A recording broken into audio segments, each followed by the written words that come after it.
মনে রাখবেন, আমি আব্দুর রাজ্জাক বিন ইউসুফ আপনার জন্য জাতিকে 5টা উপদেশ দিয়ে গেলাম। এক, আপনার জীবনের সবচেয়ে জরুরি কাজ কোনটা? এর চেয়ে জরুরি কাজ পৃথিবীতে নেই, সেটা হলো সালাত, নামাজ। মনে রাখতে হবে আপনাকে। পৃথিবীবাসী, আমি আব্দুর রাজ্জাক বিন ইউসুফ আপনাদের দ্বীনি ভাই হিসাবে মহিলা সকলকে বলে যাচ্ছি, মানুষের জীবনের সবচেয়ে জরুরি কাজ পৃথিবীতে কাজ হিসাবে, কর্ম হিসাবে এর চেয়ে জরুরি কাজ পৃথিবীতে নাই। সেটা কি? সালাত। জীবনে এর সাথে কোনোদিন আপোষ করিয়েন না। একে শক্ত হাতে দমন করবেন, টাইম হলে আদায় করতে হবে যত সমস্যা। কোন দিন 5 মিনিটের জন্য এর সাথে আপোষ করবেন না। এর চেয়ে জরুরি কাজ পৃথিবীতে নেই। 2, দ্বিতীয় পৃথিবীতে জরুরি কাজ হালাল রুজি। আপনাকে আমি ব্যাংকে লোন নিয়ে ব্যবসা করতে বলিনি, কোনোদিন বলিনি। চকলেট দিয়ে ব্যবসা করতে বলেছি, তাহলে লোন নেওয়া লাগবে না। চকলেট দিয়ে যদি আমি ব্যবসা করি তো লোন নেওয়া লাগবে না। লোন এত খারাপ, লোন এত খারাপ, লোন এত খারাপ যে লোন যেন আমি না করি, এই জন্য আল্লাহর নবী দিন রাত পরিত্রাণ চাইতেন। সালাম ফিরার পূর্বে এমন কোনোদিন জীবনে একটা দিন ঘটেনি যে এই দোয়া বলেননি। দোয়ার শেষ বাক্যটা হচ্ছে আল্লাহুম্মা ইন্নী আউযু বিকা মিনাল মা'সামি ওয়াল মাগরাম। তোমার কাছে বাঁচতে চাই বড় পাপ হতে, তোমার কাছে বাঁচতে চাই ঋণ কর্য হতে, তোমার কাছে বাঁচতে চাই বড় পাপ হতে, তোমার কাছে বাঁচতে চাই ঋণ কর্য হতে, তোমার কাছে বাঁচতে চাই বড় পাপ হতে, তোমার কাছে বাঁচতে চাই ঋণ কর্য হতে। এই বাক্যটা না বলে তিনি কোনোদিন সালাম ফিরেননি। এ কথা আয়েশা রাদিয়াল্লাহু তাআলা আনহা বলেন, হাদিস বুখারী মুসলিম। আর আপনি ব্যাংকে চাকরি করেন, এটাই খারাপ। আবার আপনি 30 লাখ টাকা লোন নিয়ে বাড়ি করলেন, ছেলে মেয়ের জন্য রেখে চলে গেলেন, আর জাহান্নামার যা মরার সাথে সাথে আপনাকে কবরে পুঁতাতে লাগলো। আপনি একটু কিছু বুঝলেন না, হুঁচলার মতো দিন কাটাচ্ছেন। চাপানোর ভাষাতে যে বুদ্ধি দিয়ে কাজ করবো বলে হুঁচলা, মোটা বুদ্ধি। একটু বিবেচনা করতে হবে না? এমনি তো বোকাদিন পৌঁছাতে ব্যাংকে চাকরি করতে গেছেন। আমি তো বলেছি এই বাংলাদেশের বাড়িতে এমন কোনো ব্যাংকিং ব্যবস্থা নেই, এমন কোনো ব্যাংক নাই যেখানে চাকরি যায়। দেখি কোনো মায়ের বেটা প্রমাণ করতে পারে। ব্যাংকে টাকা রাখা, ব্যাংকে চাকরি করা দুটো এক নয়। সম্মানিত দিনী ভাই বোন, মানুষের জীবনে সবচেয়ে জরুরি কাজ হালাল রুজি। শ্বশুরের কাছে টাকা নিয়ে জীবিকা নির্বাহ করবেন না, ও কথা পুনরায় বলা লাগবে না। শতবার বলেছি যে যৌতুকের টাকা দিয়ে চাউল কিনে ভাত খেয়ে ইবাদত কবুল হবে না। ভিক্ষা করার টাকা দিয়ে চাউল কিনে ভাত খেয়ে ইবাদত কবুল হবে। আমি ভিক্ষা করবো কেন? আমার গায়ে শক্তি আছে, কাজ করে খেতে পারি। তবুও ভিক্ষা করার টাকা দিয়ে চাউল কিনে ভাত খেয়ে ইবাদত কবুল হবে। যৌতুকের টাকা দিয়ে ভাত খেয়ে ইবাদত কবুল হবে না। চাউল কিনে ভাত খেয়ে ইবাদত কবুল হবে না, ওটা হারাম টাকা। যৌতুক শ্বশুরকে ফেরত দিতে হবে, ওটা ভুল হয়েছে। আর আগামীকাল সন্ধ্যা হতে হতে এই ছেলে, তোমাকে বলেছি শতবার, তোমার বাপ যেন তোমার ফুফুকে জমি ফেরত দেয়, হিসাব করে ভাগ করে দেয়। আগামীকাল সন্ধ্যা হতে হতে আপনি বোনের জমি দিয়ে দেবেন। আপনার বাপ মারা 10 বছর হলো। বোনের জমি মানে পরের জমি। পরের জমি খান কেন? শরম হয় না? আপনার ভাগ্য আল্লাহ লিখে দেননি? বাপ মারা গেছে, আপনি জমির ভাগ নেবেন, আপনার বোন জমির ভাগ নেবেন। আপনি নেবেন সকালে আর আপনার বোন নেবেন বিকালে, এরকম কথা কি না? একসাথে। তা আজ পর্যন্ত জমি আপনার কাছে কেন? আপনাদের 4 ঘাট কোন দিক থেকে একটা লোক গেছে আমার কাছে, তো বলছে আমি অংশ বন্টনের উপরে ডক্টরেট ডিগ্রি করবো, সেই জন্য আপনার কাছে এসেছি। তো কি করবেন? কি বলে আপনাকে কিছু জিজ্ঞাসা করবো। প্রথমে বলছে আপনার আমি পরীক্ষা নেব। আমারই পরীক্ষা নেবেন? আচ্ছা ভালো, কি জিজ্ঞাসা করবেন করেন। তো কিছু মাসলা জিজ্ঞাসা করবো এই ফারাক সম্পর্কে। করার পরে বলছেন আমাকে এটাই মনে হয় আমার পরীক্ষা। সেটা হলো এই, আপনার বাপ মারা গেছে না বেঁচে আছে? মারা গেছে। কতদিন হলো? এতদিন। তো আপনার জমি জায়গার খবর কি? তা বললাম যে আমার বাপকে মাটি দিয়ে এসে আগে জমি ভাগ করেছি, তারপরে খাওয়া দাওয়া। খাওয়ার আমরা আগে খাইনি, আগে জমি ভাগ করেছি তারপরে খাওয়া। যদিও জমি আমি একটু চিনি, আমার ছোট ভাই চিনি না। আমরা কোনোদিন জমিতেই যাইনি। আমার আব্বা একজন ছোট কৃষক ছিলেন, 20-25 বিঘা জমি রাখতেন। যখন পশ্চিমে থাকতাম তখন বলতো ধান বিক্রি এত টাকা, কালাই বিক্রি এত টাকা, সরিষা বিক্রি এত টাকা, পেঁয়াজ বিক্রি এত টাকা, মোট 1000 টাকা পাঠালাম। তখন আমি ভাবতাম যে আমার আব্বাকে 1000 টাকা সংগ্রহ করতে অনেক পরিশ্রম করতে হয়েছে। ওই কথা আমার এখনো দিনের মতো মনে পড়ে। আমার আব্বা আমাকে বলতেন যে আমি যতদিন বেঁচে আছি ততদিন তোমাকে জমিতে যেতে হবে না, কোনো কাজ করতে হবে না। যদি কাজ করে খেতে হয় তাহলে আমার মরার পরে। আমার এই বাপের আমার এই বাক্যটা আমি ভুলতে পারি না, যে তোমরা যদি কাজ করে খাওয়াই লাগে তা আমার পরে খাই। আমি যতদিন আছি তোমরা ততদিন এই জমি জায়গাতে যাই না। শুক্রিয়া, জাযাকুমুল্লাহ খায়। যেটা বলছিলাম হালাল রুজি। 3 কোরআন তেলাওয়াত, 24 ঘন্টায় একবার কোরআন মাজিদ তেলাওয়াত করবেনই, করতেই হবে, নাহলে কোরআন বিপক্ষে চলে যাবে। বেশি না পড়লো কি বলেছি সূরা ইখলাস। 3বার পড়েন, 1বার কোরআন মাজিদ পড়ার সময় নাকি হয়, কেন পড়েন? আজকে বলেন যে আমি পড়েছি, বলেন এই ছেলে লাভ দিয়ে বলো যে আমি পড়েছি, একটু হিসাব হয় না কেন? কেন পড়তে পারেন না? কেন পড়তে পারেন না? কি আছে সমস্যা পড়তে পারেন না? কেন পড়বেন না? সূরা ইখলাসটা আপনি 3বার কেন পড়বেন না? নিজেকে মানুষ মনে করেন না? নিজেকে গরু ছাগল মনে করেন? বোঝে না ওরা চক্ষু, বুঝে না ওরা অন্তর আছে বুঝে না, দেখে না ওরা চক্ষু আছে দেখে না, শোনে না ওরা কান আছে শোনে না। উলাইকা কাল আনআম, তারা পশু প্রাণীর মতো, তারা গরু ছাগলের মতো, তারা কুকুর শ্রীগেলের মতো, ভালো হাজাল বরং তার চেয়ে খারাপ।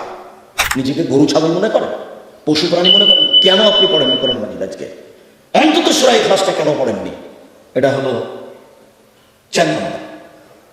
1 সালাত, 2 রুজি, 3 কোরআন তেলাওয়াত, 4 দুইজন যেখানে বসে আছে সেখানে বসবেন না। ওখানে বসে আর একজনের বদনাম করছিল, আপনি গিয়ে যদি বলেন হ্যাঁ ঠিক বলেছিস আসলেও খারাপ, এখন কি হবে? তাহাজ্জুদ সারা জীবনে যা পড়েছেন ওইটা যদি এক পাল্লায় দেওয়া হয়, আর ঠিক বলেছিস আসলেও খারাপ এই বাক্য যদি এক পাল্লাতে দেওয়া হয়, পুরো জীবনের তাহাজ্জুদ হারিয়ে যাবে। আপনি বলতে পারেন, বুঝতে পারেন ল্যাংটা মেয়েকে দেখছি আর গল্প জমাচ্ছি, এটা কত বড় খারাপ, আর মানুষের বদনাম কানে শুনছি, এটা কত বড় খারাপ, আপনাকে আমি বুঝাতে পারি না। 4 জন যেখানে, 2 জন যেখানে বসে আছে সেখানে বসবেন না। 5 ছেলে মেয়ে স্ত্রীর উপরে হন কঠোর, খুব কঠোর। চোখ যেভাবে ঘুরে বউ সেভাবে চলে, তার নাম ক্ষমতা। আহাল পরিবারের উপরে খুব কঠোর হতে হবে, শক্ত হাতে পরিবারকে দমন করতে হবে, নইলে তাহাজ্জুদে আপনি টিকতে পারবেন না। শেষে দেখা যায় বেটির কারণে, বইয়ের কারণে জাহান্নাম হয়ে গেছে। শতদিন বলেছি, আল্লাহ নবী বলছেন 3 শ্রেণীর মানুষ জাহান্নামে যাবে। তার 1 শ্রেণীর মানুষ হচ্ছে মধুমিনুল খামরে, যারা নিয়মিত বিড়ি তামাক জর্দা সিগারেট গুল নেশাদার দ্রব্য খায় পান করে, তারা জাহান্নামে যাবে। একটা ছেলে বলছে, আব্দুল রাজাক সাহেব আপনি যে বিড়ি সিগারেট সবসময় বলেন, তো বিড়ি সিগারেট হারাম তার দলিল কোথায়? তো দলিল সরাসরি আছে। আল্লাহ রাসূল বলছেন মাস কারা কাসিরুহু ফাকালিলুহু হারাম। যে জিনিসটা বেশি খেলে বিবেকের ক্ষতি হবে, তার কম, তার একটা কণাও হারাম। তো তাহলে তোমার 50 বেড়ি, হাফ কেজি বেড়ির মশলা খুলে একজনকে খাওয়াই দাও তো দেখি। হাফ কেজি জর্দা তুমি একজনকে খাওয়াই দাও, তার বিবেকের ক্ষতি হয় কিনা? 10 কেজি খাওয়াই দিলে যদি বিবেকের ক্ষতি হয়, তাহলে তার একটা কণাও হারাম। আল্লাহ রাসূল বলেছেন, এক বাক্য বলেছেন এমন ভাবে কিয়ামত পর্যন্ত সারা পৃথিবী সব জায়গাতে চলবে। কাজেই হালাল রুজি খাবেন, আর জরুরি প্রয়োজন ছাড়া কোথাও বসবেন না, আর পরিবারের উপরে খুব শক্ত, খুব কঠোর হতে হবে। সম্মানিত দিনী ভাই বোন, এই 5টা উপদেশ থাকছে। বলছিলাম আমার দিনী বোনদের ব্যাপারে একটু অনুরোধ জানাচ্ছি। দেখুন, 4টা কাজ করতে পারলে আপনার জন্য জান্নাতের সব দরজা খোলা। আপনি 4টা কাজ করে জান্নাতের যে কোনো দরজাতে যেতে পারবেন।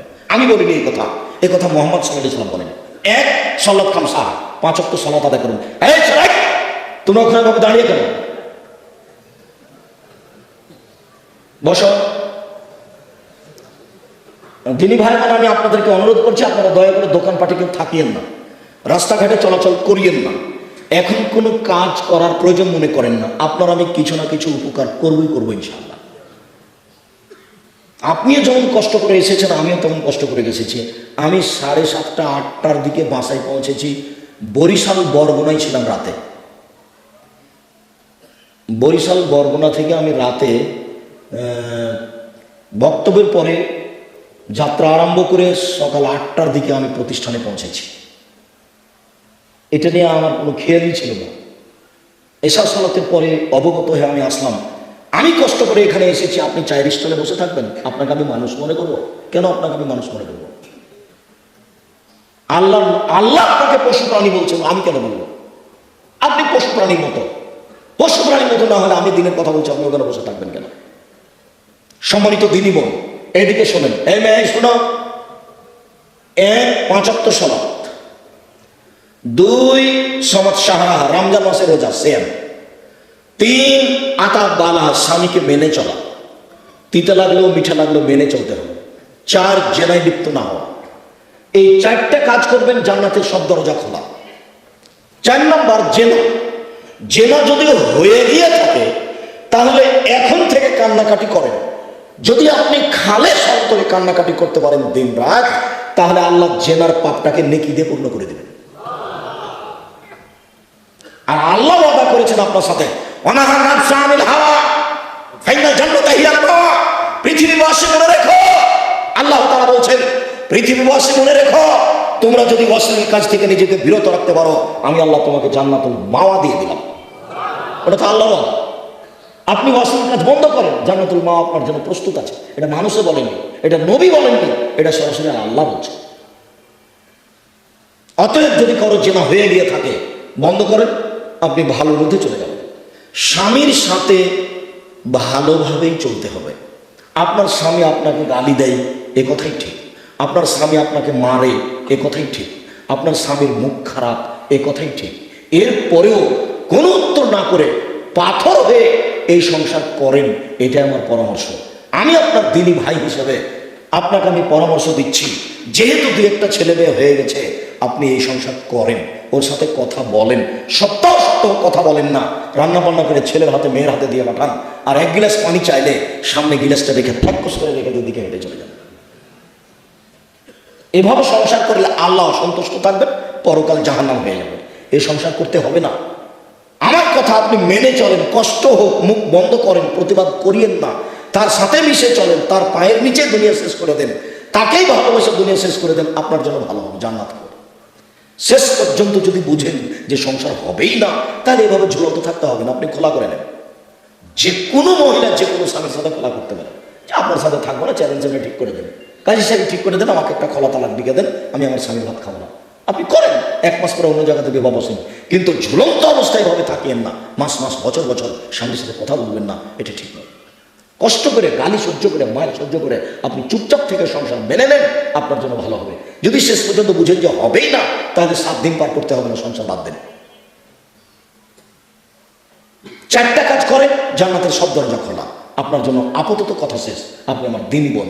1 5 ওয়াক্ত সালাত, 2 রমজান মাসের রোজা, 3 স্বামীকে মেনে চলা, 4 জেনায় লিপ্ত না হওয়া। জেনা যদি ঘটেই থাকে, তাহলে মরা পর্যন্ত কান্নাকাটি করেন, যা পাপ হয়েছে সেটা আল্লাহ নেকিতে পূর্ণ করে দিবেন ইনশাআল্লাহ। এবার আপনাদের সাথে একটা জরুরি কথা, যেটা আল্লাহ রাসূল বলেছেন, স্বামী হিসাবে, বাপ হিসাবে জরুরি কথা হচ্ছে, 1 যে মানের আপনি খাচ্ছেন, বউকে স্ত্রীকে সে মানের খাওয়াবেন। 2 যে মানের কাপড় আপনি পরছেন, বউকে স্ত্রীকে সে মানের পরাবেন। 3 কখনো কটু কথা বলবেন না। স্ত্রীকে কটু কথা বলা নিষেধ, গালি দেওয়া নিষেধ, নিন্দা করা নিষেধ। শ্বশুর শাশুড়ির ব্যাপারে মন্তব্য ভুলেও কোনোদিন ঘুমের ঘরেও করবেন না। শ্বশুর শাশুড়ির বিরুদ্ধে কোনোদিন কথা বলবেন না। স্ত্রীকে কখনো কটু কথা বলবেন না। বলবেন না ভুলে যে তোমার রংটা কালো, বলবেন না ভুলে যে তোমার ঠোঁটটা মোটা। একবার যদি ঠোঁট মোটা বলেন, 10 বছর আপনাকে ভালোবাসবেন। ওরা হচ্ছে কম বুদ্ধির প্রশংসা প্রিয় মানুষ, সব সময় প্রশংসা করে, তুমি খুব ভালো, তুমি খুব ভালো, তোমার মতো কোনো মেয়ে দেখি না, সারা রাত পার্টি বেরোবে। তার কাছে সেবা নেওয়ার চেষ্টা করেন, কটু কথা বলিয়েন না। 4 মুখের উপর মারবেন না, কোনো সময় না, মুখের উপরে মারবেন না, গালে থাপ্পড় মারবেন না, আল্লাহ নবী নিষেধ করেছেন কঠিনভাবে। 5 ওলা তাত্র খাইলে ফিল বাড়িতে, নিজের বাড়ি ছাড়া কোথাও থাকতে দিবেন না। যেতেই পাবে না, খালার বাড়ি, কুকুর বাড়ি, মায়ের বাড়ি, নানির বাড়ি, কোনো বাড়ি যেতে পাবে না। বিবাহের বাড়িতে অসম্ভব হতেই পারে না। দাওয়াত দিয়েছে আপনি যাবেন, আপনার ছেলে যাবে, আপনার বউ যাবে কেন? বিবাহের বাড়িতে গেলে স্বামীর সঙ্গে বেশি হয়ে যায়। কমিউনিটি সেন্টারে যাওয়ার কোনো প্রশ্নই আসে না, বাজারের তো কোনো প্রশ্নই আসে না। পুরুষের পরিচয় দিবেন, কই আমরা তো কোনোদিন বাজারে যাই না, আমরা তো বেঁচে আছি দুনিয়াতে। আমাদের আহাল পরিবারের তো কোনো সময় বাজারে যায় না, আমরা তো আছি দুনিয়াতে বেঁচে। আপনার বউ কেন বাজারে যাবে? কেন? কাপুরুষ আপনি, বেটা মরে গেছে, স্বামী মরে গেছে, আপনি মারা গেছেন, আপনার ছেলে মারা গেছে, কেন আপনার বউ বাজারে যাবে? নিজেকে পুরুষ মনে করেন না? এই 5টা জিম্মেদারি পালন করবেন। 5ম নাম্বারটা খুবই শক্ত। এটাই ছিল 5টা উপদেশের শেষ। স্ত্রী পরিবারের উপর কঠোর হতে হবে, আপনার কথাই চলবে এই বাড়িতে। তাকে কোনোদিন কাপড় কিনতে দিবেন না, যতদিন পর্যন্ত না বুঝেছে যে আপনি মোটা কাপড় কিনলো আমার কাছে মিঠে, চিকন কাপড় কিনলো আমার কাছে মিঠে। যতক্ষণ পর্যন্ত আপনার স্ত্রী এইটা না বুঝেছে, ততক্ষণ পর্যন্ত সংসারে শান্তি আসবে না। আপনার প্রত্যেকটা কাজের উপরে তাকে খুশি থাকতে হবে, যে আপনারটা ভালো, আমার ভালো। আমি নিজে থেকে বাজার করতে যাব, আমি কাপড়টাতে হাত দিয়ে দেখবো যে চিকন নয়, তখন এভাবে ছুঁড়ে মারবো, এই সংসার ভালো হবে না।